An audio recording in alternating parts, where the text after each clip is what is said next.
Good evening from Vietnam. Good morning to you, Gary. Thanks a lot for spending your morning to join our program and share your amazing story. And congratulations on the book on behalf of the readers around the world, on behalf of the listener of this show around the world. We want to say thank you for all the amazing things you've been doing. Okay, Thank you so much. It's a pleasure to be with you. Gary, when was the last time you came to Vietnam? Wow. It's probably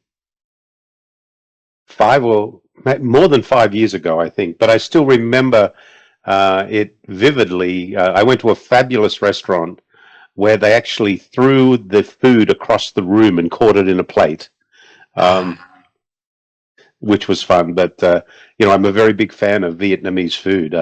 So I love to eat the spices and the flavors of Vietnamese food is fantastic. So, if you travel back to this country, you know who to call, right? So, put Absolutely. me and my family on the list, and we're gonna make sure that we are here to take you and your family around. Thank you. And our culture is very honored if we can have you to share a little bit about who you are and the work you do. Would you please do that for us? Yeah, sure. Thank you. Well, I had the honor and privilege for 25 years to be the CEO and chairman of WD-40 company, and I know that there are blue and yellow cans with a little red top in Vietnam. And that was a wonderful experience. I was with the company for 35 years, but 25 years as the CEO and chairman. I'm originally from Australia, so I moved to the United States in 1994.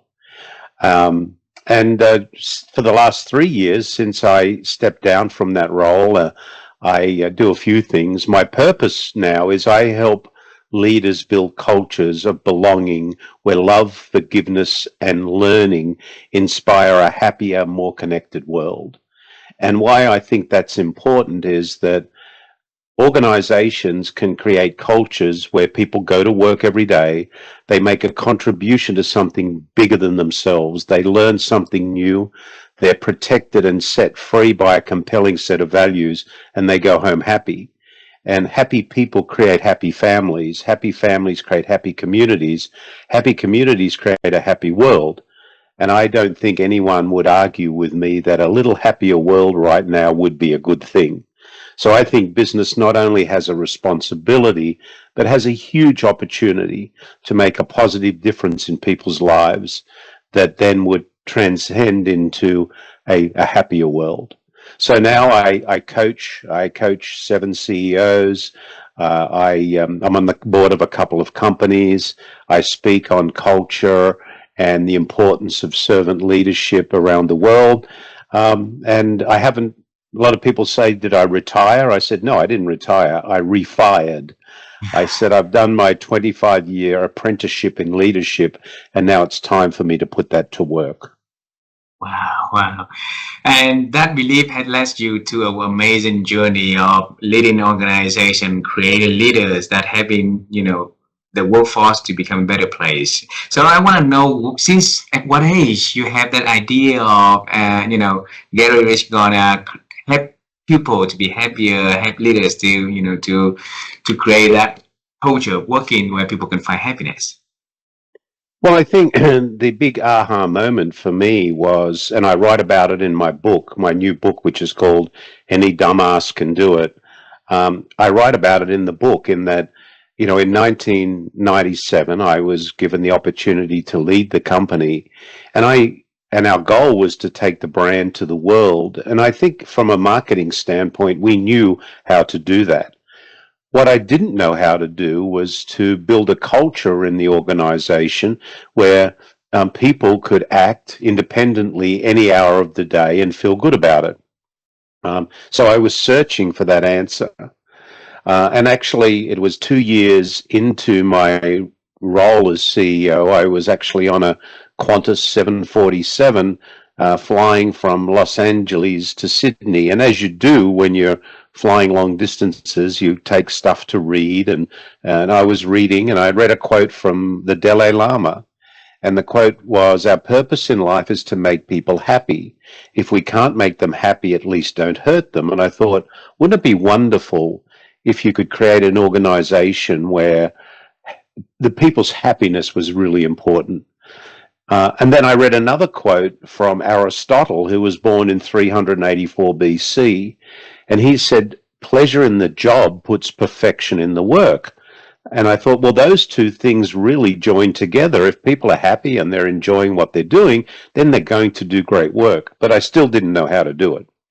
Anyhow, when I got back to San Diego, I was reading something in a local newspaper about a master's degree in leadership at the University of San Diego.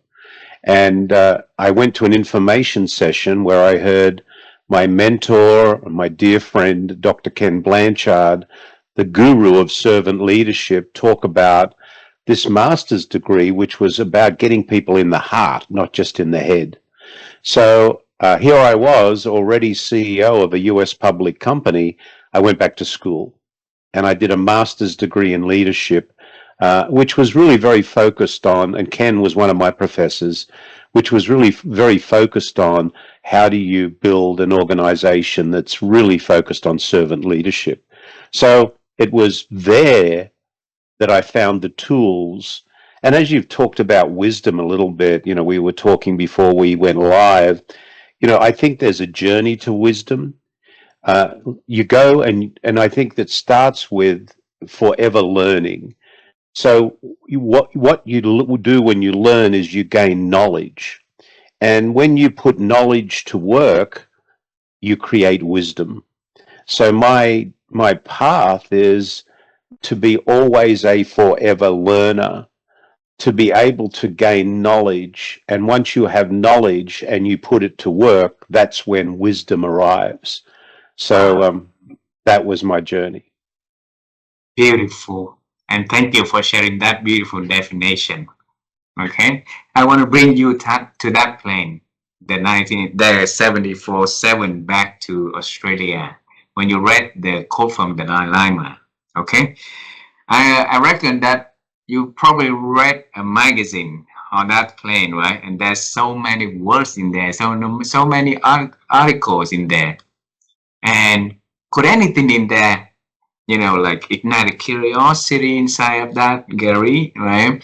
Could ignite the thinking, the thought process for him?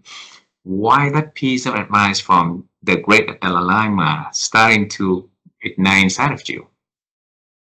Because I think it was meant to send me that message of, and it's a very simple message. Our purpose in life is to make people happy. If we can't make them happy, at least don't hurt them.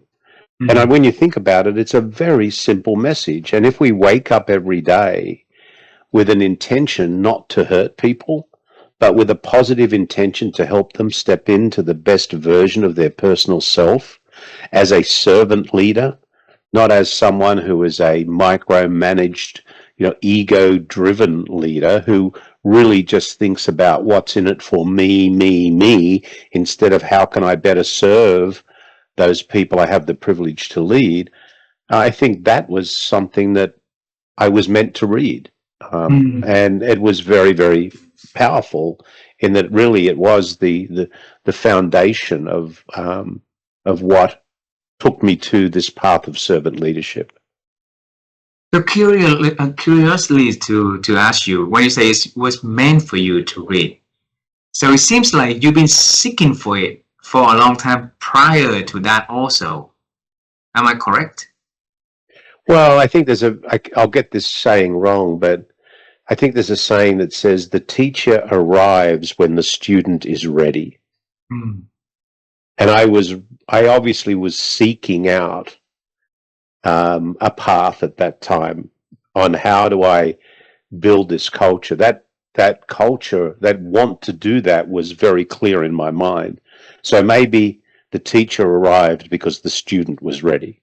Okay. Was there any role model, anyone in your life prior to that influenced you to have that idea, and then that student was on the quest of seeking for that teacher?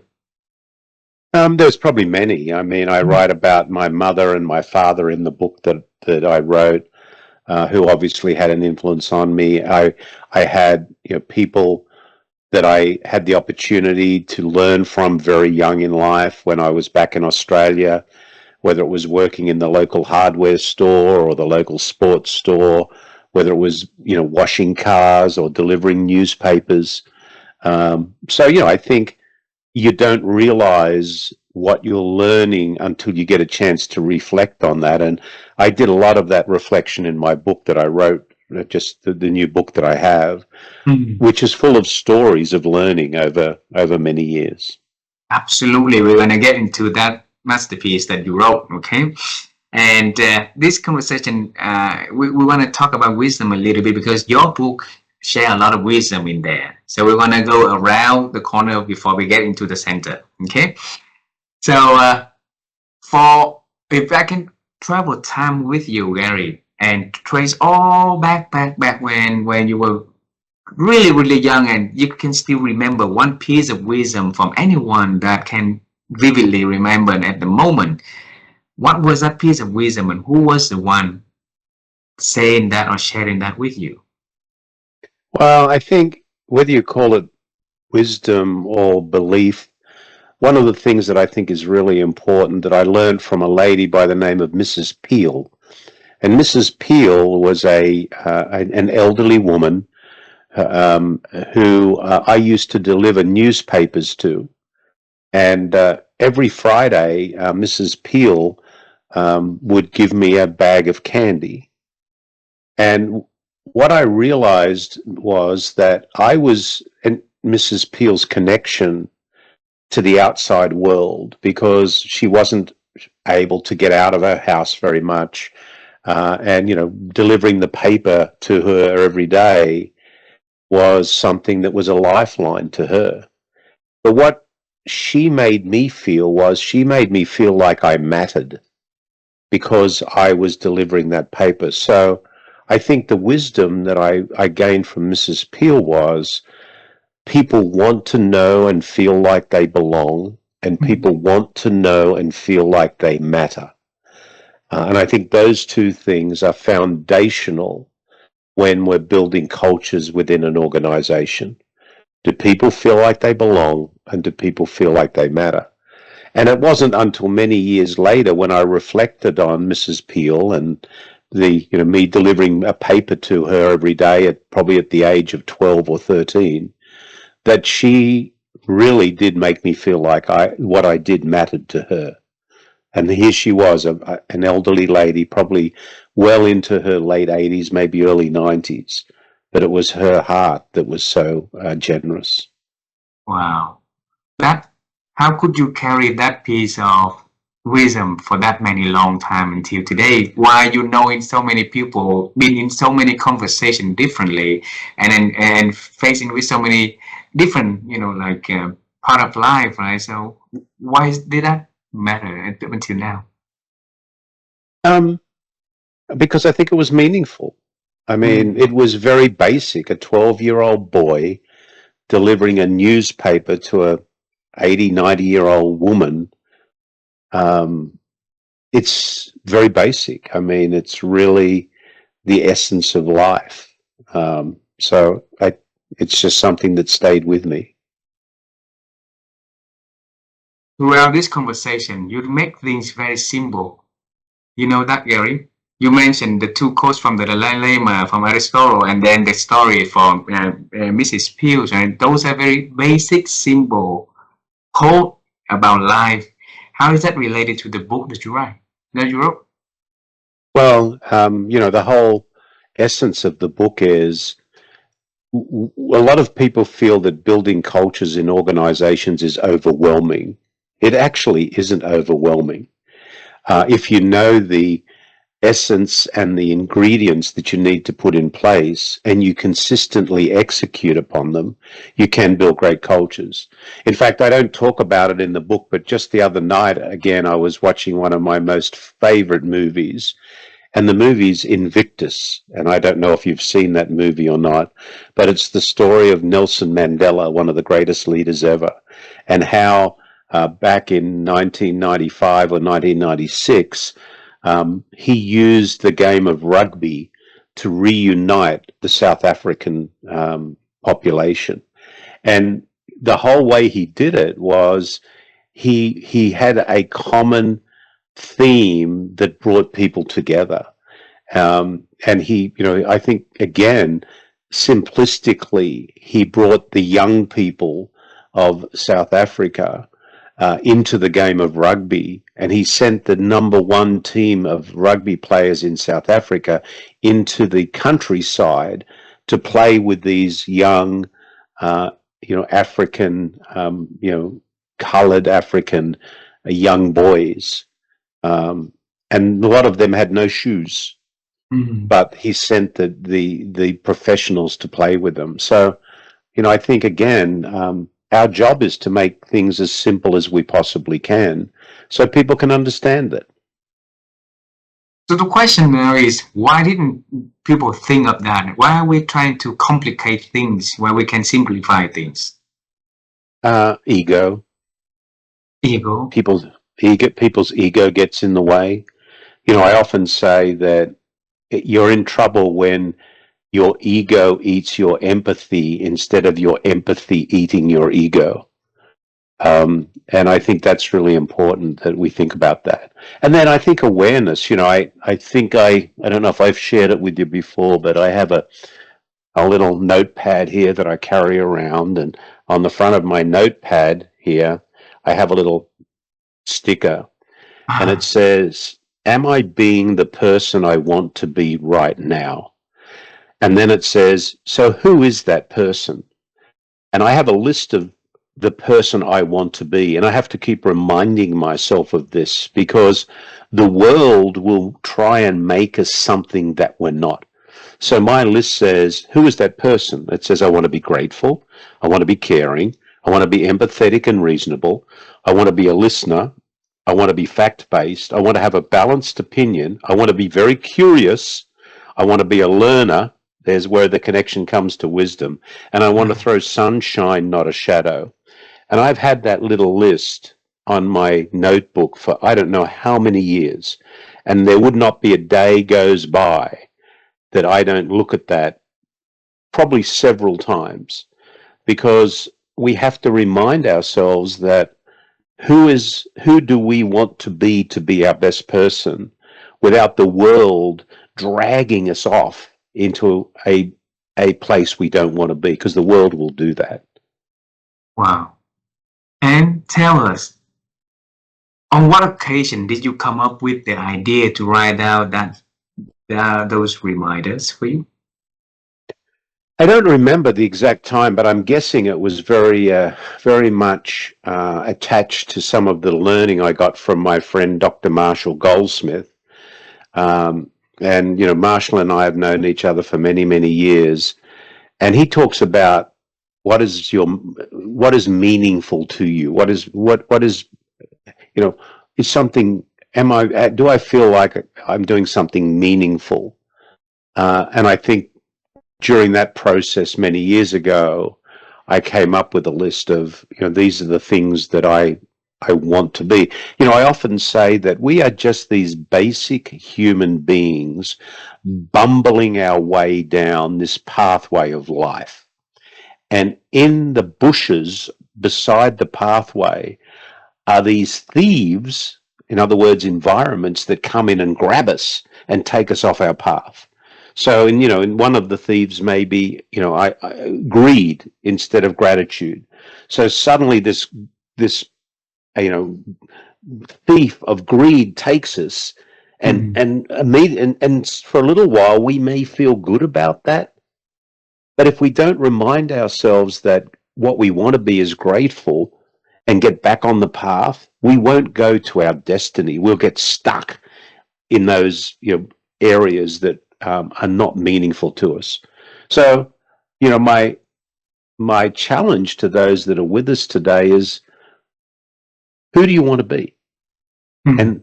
And write a list of who that person is, and be brave enough to remind yourself of that every day, because I guarantee that the thieves of the world will steal who you are if you let them. Wow, wow. I imagine that a lot of us a lot of the listeners who listen to this conversation would want to know exactly who they are and write down that list, right? And it's really hard to write what is that on the list because so many things that we would want to be. And when you first writing that list, there are probably a lot of things you want to write and a lot of things you have to cross it out, right, Gary? So how do we write? How do we know what to write onto that list for us? What is your heart telling you? That's what you need to do. You need to really dive deeply and ask yourself, what is my heart telling me I want to be? On the list it didn't say I wanted to hate people. No, it says I wanted to care for people. So yeah, start the list. It'll be longer than you want it to be. Look at it often, and then force rank it to the things that are really important to you. And you'll notice my first one is I want gratitude. I want to be grateful.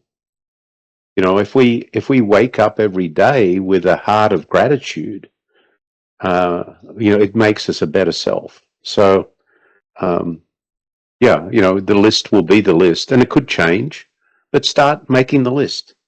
That's the starting point. So how did that list help you to become wonderful leader like you are right now? It reminded me of who I wanted to be, and it also helped me make sure I didn't take my leftovers to people. And what I mean by that is, you could be in a conversation with somebody or in an environment and, you've had a busy meeting or a busy engagement. And next thing is you need to move on to the next person. Well, if that meeting has taken your energy away, what you're doing is you're taking the leftover you to the next person.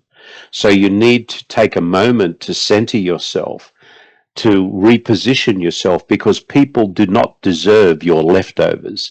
They deserve the full you. The person that you're going to meet with in 10 minutes from now is equally as important as the person you met with 10 minutes before. So don't take your leftovers. Recharge yourself. Take a moment to center yourself, and then take the full plate of you to the next person. And a list like this can help you do that. Wow. But what if I don't bring the list with you and with me and on a certain day, because I believe that human beings, we want to do something good for somebody else, right? I want to do something good for Gary. Gary wants to do something good for her. So but we all having good days and bad days, and on the bad days I forgot to do that. So how when I forgot the list also with me, what else can I do to make sure that, well, I'm not gonna bring the leftover to someone else? Well, if you're practicing this behavior, whether you've got the list with you or not, you're going to remember.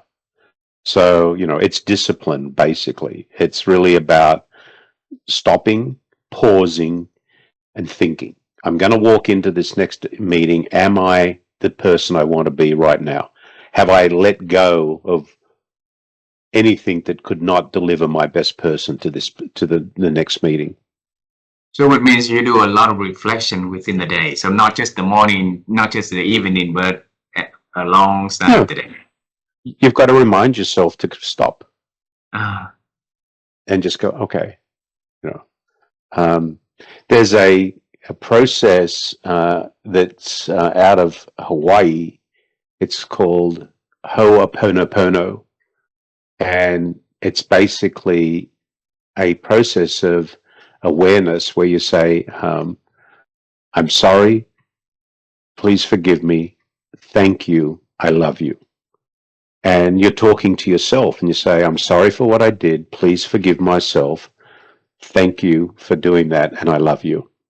And you're telling yourself that you love yourself. So I think that's important as well. mm. A part of wisdom for us is to seek for an important things that amazing people out there are doing every day. So on a regular basics on a regular day, Gary, what are important things that you do on a daily? First thing, wake up in the morning. Because if you don't, So wake up, be grateful, be intentional, take time to enjoy and the season of life that you're in. You know, let go of things that you can't influence and influence things that you can. Um, but don't carry too many rocks in your backpack to weigh you down. I think those are important. The last piece that you share, don't carry many rocks in our backpacks, right? What can we do to do that? Take them out, leave them there, leave them on the side of the road. Don't carry the past. Let the past be your learning. Let it create wisdom, and move on. There's, you do this. Take a deep breath. Let it go.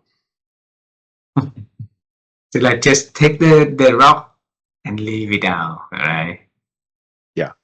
Okay. So what kind of rock did you leave beside the past? Good. There are probably mountains of them, but things that of the past and things that you can't change what you did. You can only change what you're going to do. So that's why I talk about learning moments. You've heard me talk before about we don't make mistakes. We have learning moments. So, learn from the experience, understand the season of life that you're in, learn from it, and move forward. Gary, my wife and I, we had a bet on when you're gonna write your book. All right, and guess who's winning? She is. Unfortunately, I am the one who won. So she said that you're gonna write the book in 2026. I say before it. So all right. So tell us, since when you have that idea of writing the book? Well, it was really something I wanted to do once I stepped down from my role at WD-40. I wanted to capture those, 25 years of learning and stories and experiences. So that was really the catalyst. I had the time, and I fortunately worked with a very, very a great writing partner. Her name is Martha Finney. So she and I had worked together for about 7 years before this on different articles and literature work that I've done. So she understood my voice, and so we started. It took 2 years to write the book, from when we started to when it published in March this year, and now it's out there, and I hope my hope is that it will help leaders understand the power of servant leadership and how not only can they build great organizations, but they can do that and build great communities and great cultures that send people home happy. So, and then, the final chapter of the book too is really important. It's about not floating into a void, which means, even though you've moved from one season of life to the next one, do you have a clearly defined purpose? And I shared with you at the beginning of our conversation my purpose statement now, which is I help leaders build cultures of belonging where love, forgiveness, and learning inspire a happy, more connected world. And I don't do anything unless it fits that purpose, other than, the great work you do. If we weren't having this conversation today, around what you want to share, I wouldn't be having it because it wouldn't fit my purpose. But it does, because you have a real goal of building great leadership and sharing things. So do you have a clearly defined purpose that helps guide your decisions? So the book we have. So the audience for the books are whom? Leaders at every level. Leaders at every level. Individually, even I'm not leading or manage anyone, I'm leading my life. Is a Correct. book for myself also? Yeah, you'll enjoy the stories, I'm sure. Uh, because that servant leadership is not new. So I want to know, how do you define servant leadership in this book, Gary? It's you as the leader doing what you need to do to help those you have the privilege to lead step into the best version of their personal self. Now, whether that be you're leading someone within an organization or within your family. You know, you shared with me earlier about your desire for your children to get great education and to prepare them for life. That's servant leadership. You're doing that as a parent. So, you know, again, you know, servant leadership is about you helping people in any way you can step into the better version of themselves. And why did you decide to name the book Any Damas Can Do It? So people to get people's attention. Because I am the dean of dumbassery, and I believe that dumbassery is your superpower. And what I mean by dumbassery is it's the mindset that you don't have all the answers. So dumbassery is not walking into a room believing that you have all the answers.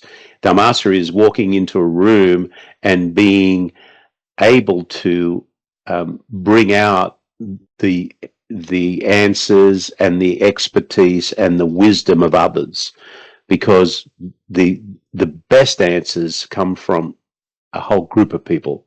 And you know, a lot of ego-driven leaders think they have all the answers. Well, they do, and sometimes they're the wrong ones. True, true. I'm curious about companies because leaders want to do great. I always have that conviction, believe that, you know, like we as human beings, we want to do great for other people, right?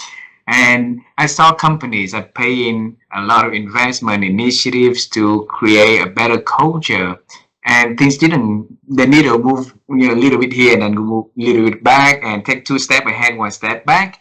So in here, you say can do it, and do you truly believe that it can do? Well, I do, because we did. We did do it. Mm. But a lot of people think that building great cultures is you know, sprinkling fairy dust on an organization. You can't do that. I have a friend of mine who owns a chain of retail furniture stores out in the Charlotte, North Carolina area. His name is Charlie Maloof. And Charlie says culture is not a microwavable event. It takes a crockpot approach. So what that really means is, you know, you can't take this and microwave it and come up with a, you know, a great outcome. You have to cook it over time. And unfortunately, a lot of leaders think that, you know, that one training course, that one, you know, program is going to change it. No, it doesn't. You have to have the foundations in place, which are, do you have a clearly defined, authentic purpose? And I talk about that in the book. And then, do you have a set of values that protect people and set them free? Are you creating an atmosphere where people know they belong through your actions? And are you creating a organization where people know they matter because of the leadership actions? And it all starts with the leader, because you know that the fish rots from the head. So it has to be the head of the organization that is really committed to doing that. If not, the fish will rot from the head down. Mm. Wow, it's the first time I heard that. Thank you, Garry, for getting wiser after this conversation. Okay, if I can ask you one chapter in the book that you like best, and I know this question is not fair for you, but if you pick one, you share with us. So, what would that chapter is, and why you picking that chapter? Well, I think it's the first chapter, which is the title is Are You Okay? And I think the first chapter is about really setting the stage for being a leader that cares about their people. There's another chapter that I love because I talk about my mum. It's chapter 7. It's called, the title is Even the Queen Sits Down to Pee, which is an interesting title, but it's really how I learnt from my mother, who lived till nearly 100 years old. She was 99 years and 9 months old when she passed away.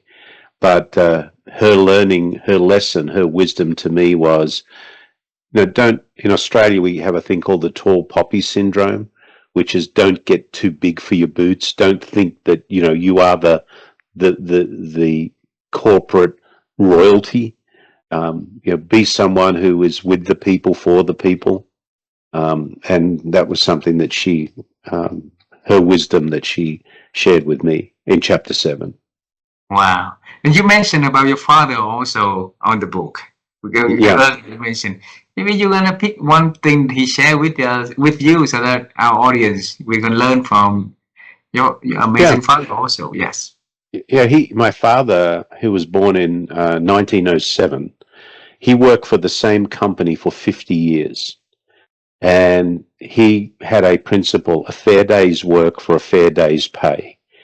So, he was someone that was a man of his word, and he was really about fairness.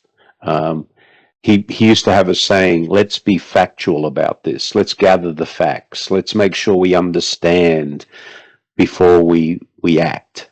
So that was something that I learned from him: is gather the facts, make sure you understand. The first thing you want to do may not be the right thing to do. So, there's another, to amplify that, you may have heard of a book called Who Moved My Cheese? So there was a follow on from that called Out of the Maze. And the learning in that book was a great question that I ask myself often: why do I believe what I believe? Why do I believe what I believe? Because sometimes we believe things that aren't true. And, as Brené Brown says, in the absence of facts and data, we make up stories. And those stories become our truth. So be careful what you believe. Wow. Wow. Now go back to the topic of wisdom you mentioned in the definition is that knowledge, and you make knowledge into action, and that's where wisdom comes from, right? And in your life, how did you accumulate knowledge in your life first? Oh, every day is a learning day. If you've looked at my sign off for uh, my emails over the years, it says Encoro Imparo, which is a word from Michelangelo that basically means learning I always am. So, once you stop learning, you may as well throw dirt on you because it's over. So be curious. As you heard, one of the attributes of, the person I want to be is being curious. It says, I want to be a learner and I want to be curious. So don't close your mind. Keep your mind open. There's learning every day. I'll ask you a question. When was the last time you did something for the first time? Every day. Every day. Every day. I think that I'll share with you one guy that has changed my life. His name is Ken Hughes, and he is a very famous speaker from Ireland. And he put on a TED Talks a video called Time Bending Challenge for 365 days. And maybe I introduced the two of you. He's amazing, and you are amazing. The two of you will be reading something together. So in that TED Talk, basically, he's challenged the people to do one new thing every day. I'm taking that 365 days to today, 2,267 days already. So we take it more than 365 days, and every day we're trying to do something new for the first time. And well, I think this my life also has a lot of good impact because of the courage to take on his challenge. Thank you for asking. Yeah, of course. And for you, how can you keep that curiosity a little longer like this for that many years, Garry? It's fun. It's fun. It's fun. Simple like that. Yeah, it's fun. If any of us can have that mentality, then we can do it, right? Anyone can. Absolutely. Do it. Yes. The last question for you. Two last questions. Is that okay? Okay. All right. If I can travel time with you to see that little boy, Gary, at 12, 13 years old when he delivered newspaper for Mrs. Peele. All right. And we stop him and you tell him that you are him in the future, and you say, okay, this is our future going to be, and you have a few things you want to share with him about how your life is in the future, how his life is going to be in the future. So what will you tell him? It's not about you. It's about the people you serve. At that age, would he understand? Well, he probably learnt the lesson from Mrs. Peele, so maybe he would. Whether he believed it be true or not, I don't know. So he's very, very wise at a very, very young age already himself. But he learned something from the experience. All right. So the final question is about one thing that you mentioned many, many times in this conversation is about think. I think that young boy has been carrying with his mind a lot of questions at young age that expand his ability to think over the years. So my wife and I will be on the quest to help people to get wiser through improving their ability to think. And I don't have many chance to have a talk with people like you, Gary. So the question we want to ask, so that the people can bring some practical insights to you is how have you been growing your ability to think? Well, I think again, it's intentional. Again, it's having that intention of wanting to continue to be a learner, wanting to be curious, all of that stuff. In the coaching I do now, the first stage of my coaching process with the CEOs I coach is about awareness. Are you aware of who you are, and are you happy with that person? And do you know how you are impacting others? And a lot of them don't know how they're impacting others because they've never taken the opportunity to find out. So we talk to their stakeholders and say, hey, how is this person's leadership style either helping you or not helping you? Because the leader has to change, not the person that they're leading. Like the fish, moving from the head, right? Yeah. Yeah. Gary, thank you very much for the opportunity to have this conversation. We learned a lot from this conversation, and I remember the restaurant that you went in Vietnam already. I'm not sure what the name of that one is. This is the place that people cook the local food in here, and they throw the rice things over, and they broke it, right? They break it at the end. So the next time you and your family come to town, I'll take you to the best one, and I know Thank where you. it is. Okay, my friend, I love you, and I wish you all the best. Wish all our audience will learn a lot from you, and thank you very much for being so kind to join and share your wisdom to us. You're welcome. Thank you for inviting me. Thank you very much. Bye bye for now. Bye.